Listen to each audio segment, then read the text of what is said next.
ગિરિમથક સાપુતારામાં chief officer ચિંતન વૈષ્ણવની બદલીના વિરોધમાં 2 દિવસ સાપુતારા બંધ રખાયું.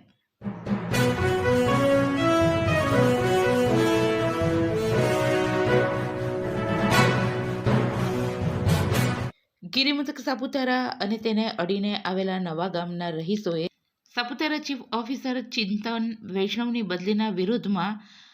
આવેદનપત્રો આપ્યા બાદ 2 દિવસીય વિરોધ નોંધાવ્યો હતો અને તેને પગલે સાપુતારા બંધ રખાયું હતું.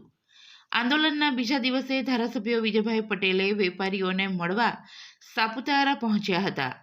ચીફ ઓફિસરના બદલી ઓર્ડર રદ કરવાની માંગને મુખ્યમંત્રી સુધી લઈ જવાની ધારાસભ્ય વિજયભાઈ પટેલે સાપુતારા અને નવા ગામના લોકોને ખાતરી આપી હતી.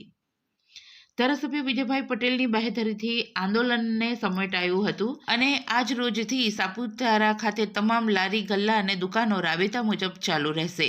ડાંગ ધારાસભ્ય વિજયભાઈ પટેલે સાપુતારા અને નવા ગામના રહીશોને મળ્યા બાદ આપી હતી પ્રતિક્રિયા. આજે નવા ગામ સાપુતારા ખાતે જે બંધનું એલાન કરવામાં આવેલ હતું એ બાબતે આજે અમે નવા ગામ ખાતે અમારા ભારતીય જનતા પાર્ટીના પ્રમુખ શ્રી કિશોરભાઈ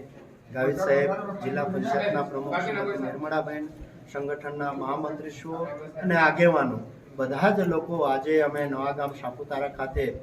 નવા ગામના અને સાપુતારાના બધા જ આગેવાનો સાથે એક બેઠક કરી હતી અને એમની જે રજૂઆતો હતી કે જે અહીંના ચીફ ઓફિસર હતા, ખૂબ સારા અધિકારી હતા, સાપુતારા અને નવા ગામ માટે ખૂબ સારું વિચારતા હતા અને એમની અચાનક બદલી થઈ ગયાથી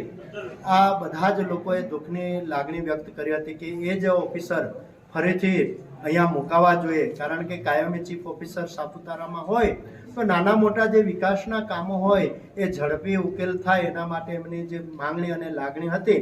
આજ રોજ અમે પણ એ આગેવાનો સાથે બધા જ લોકોએ ચર્ચા કરી કે આપણી જે લાગણી અને માંગણી છે એ માંગણી અમે સરકાર સુધી, માનનીય ગુજરાતના મુખ્યમંત્રી શ્રી ભૂપેન્દ્રભાઈ પટેલ સાહેબ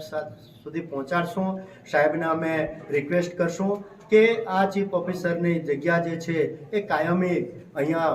રહે, જેથી સાપુતારા અને નવા ગામ વિસ્તારનો વિકાસ થાય. એના માટે અમે એમને આશ્વાસન આપ્યું છે કે અમે મંગળવારે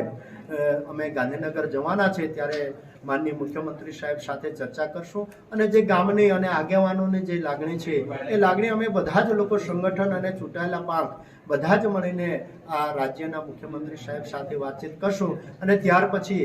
અમને જે પણ નિર્ણય આપશે એ અમે આ ગામ લોકો સાથે બેસીને અમે એની ચર્ચા કરશું અને આ બાબતે એમને પણ ખાતરી આપી કે આપની રજૂઆત અમે ત્યાં સુધી પહોંચાડશું અને આગેવાનોએ પણ આજે એક ખાતરી આપી કે તમે સરકાર સુધી આ લાગણી પહોંચાડશો અને સારો નિર્ણય થાય એવો એમને પણ મનને એ કર્યું કે આ એક સારો નિર્ણય થાય. એના માટે એ લોકોએ જે બંધનું એલાન આપેલું હતું એ ટેમ્પરરી એમને છે તો ખેંચી લીધું છે કે આપણે એક બાજુ જે ધંધા રોજગારો સાથે જે જોડાયેલા યુવાનો અને બધા જ લોકો છે, એક બાજુ આપણે જે ધંધા રોજગારો પણ આપણે શરૂ કરશું, જેથી જે અમારા ટુરિસ્ટો, બહારથી ટુરિસ્ટો આવે છે એ અટવાય નહીં, એમને અસુવિધા ન ઉપલબ્ધ થાય, અગવડતા ન ઊભી થાય, એના માટે કે આપણે ધંધા રોજગાર ફરીથી આપણે ચાલુ કરીએ અને એમની જે માંગણી છે એ માંગણી પણ સરકારની સાથે ચર્ચા. એક બાજુ રોજગારી પણ અહીંયા ધંધા રોજગાર પણ ચાલુ રહે અને બીજી તરફ સરકારની અંદર જે રજૂઆત છે એ રજૂઆત પણ અમે બધા સાથે મળીને ત્યાં રજૂઆત કરશું અને એના કારણે જે બંધનું એલાન આપેલું એ એમને ખેંચ્યું છે અને રાબેતા મુજબ પટેલ આવતીકાલથી રાબેતા મુજબ સાપુતારા ચાલુ રહેશે એવી એમને ખાતરી આપી છે.